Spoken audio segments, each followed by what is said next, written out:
In der Urfaust geht es um einen Mann, der sein ganzes Leben versucht hat, die Welt zu verstehen und jetzt draufkommt, dass er gar nichts weiß, dass er gar nichts versteht und verzweifelt ist, denken, warum lebe ich dann eigentlich, warum habe ich gelebt?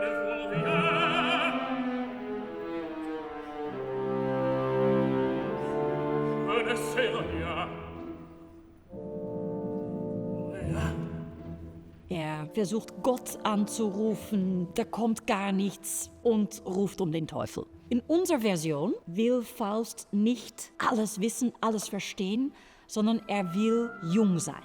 Und ich habe das Jung auch verstanden, wie ich will noch eine Möglichkeit, um mehr zu machen, mehr zu verstehen, aber auch um die Liebe wieder zu finden. Weil der Teufel gibt ihm ein sehr schönes Image, das ist nämlich Marguerite. Er lässt sie erscheinen und Faust denkt, die will ich haben.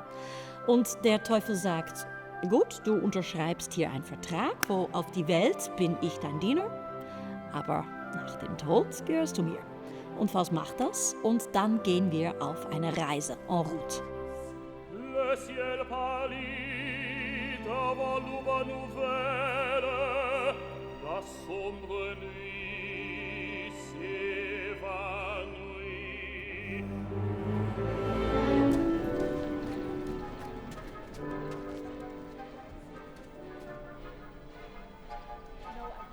Für Jonathan ist es das erste Mal, dass er diese Rolle macht. Die anderen haben schon mal öfter in einem Faust gesungen. Und es ist super, um einen Austausch zu haben. Ich suche nach etwas. Sie erzählen mir ihre Vorstellung. Wir diskutieren und wir kommen auf etwas ganz Neues. Sie sind auch so viel da.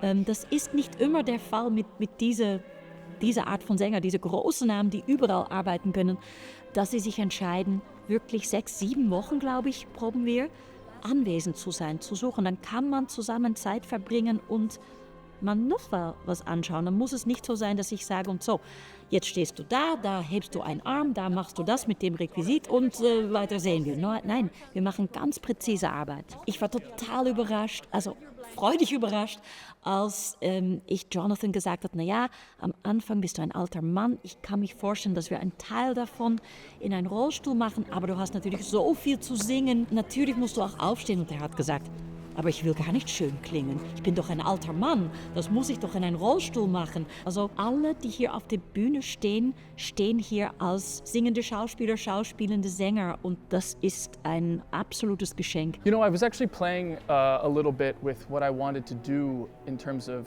showing elderliness. I'm a millennial, so I grew up and adored the show Breaking Bad. And I want to incorporate a little bit of Hector Salamanca and his oldness, because it's so authentic. But I think that it doesn't need to be beautiful in the beginning. I don't think it needs to be this strong, dramatic voice, you know, with all this virility and youth. I think it can have this side where it's almost painful to hear his voice, and you feel pity for Faust.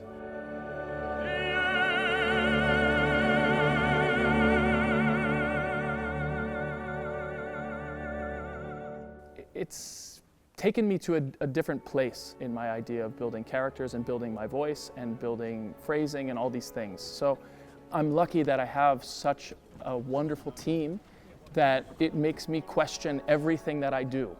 And that's what you really want as an artist. It's rare to find a team that's so collaborative and so open to really indulging each other and building the character from the ground up. I think also Lotte has a very specific idea of how they behave and how they interact with people. And Faust is a little bit more human. But Mephistopheles has to put on a mask. I mean, because no one is really the devil.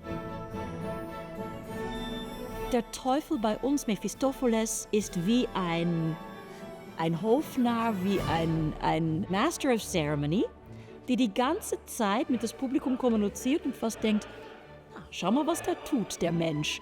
Er hat der Wahl, entweder er macht einen Fair Fight oder er sticht jemand in seine Rücke. Ich biete nur das Messer an, er darf selber entscheiden. Und es muss von Anfang klar sein, dass wir natürlich nicht der Teufel der Schuld geben können von unseren Taten.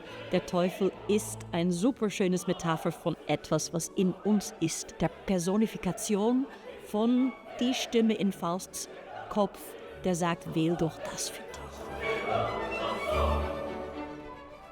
You know, I think Faust, when he gets this second chance, when he gets this youth, he wants that goodness. He's excited to find it and to use it. But it comes with all of this power that Mephistopheles has as well. And I think that he gets absorbed by this power. He expects this power that is in himself. What's interesting about the story is that you see that in the beginning, Faust feels like he is the powerful one, and he is the one of good, and he is the one that's doing everything. But he slowly realizes throughout the story that he has nothing, and he is at the beck and will of Mephistopheles. And by the end, he knows that he is the evil one. He is the one that abused Mephisto's power and ruined the life of himself and Marguerite.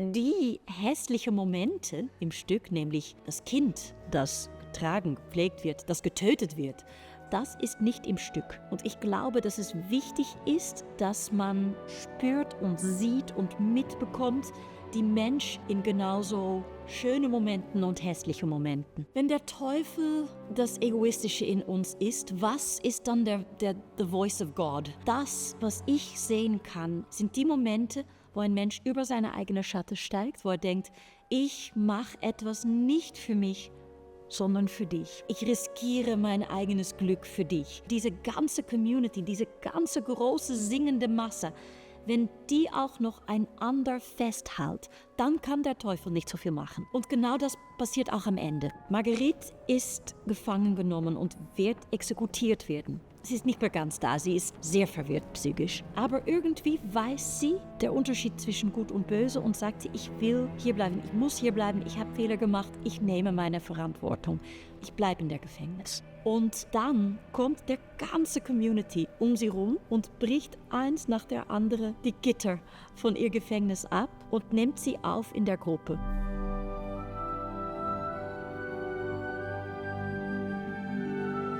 Das ist, wie ich mir einen Himmel vorstellen kann. Und wenn man akzeptiert, dass wir das große Geheimnis nicht erreichen können, dass wir winzige Details sind im All, was bleibt uns dann übrig?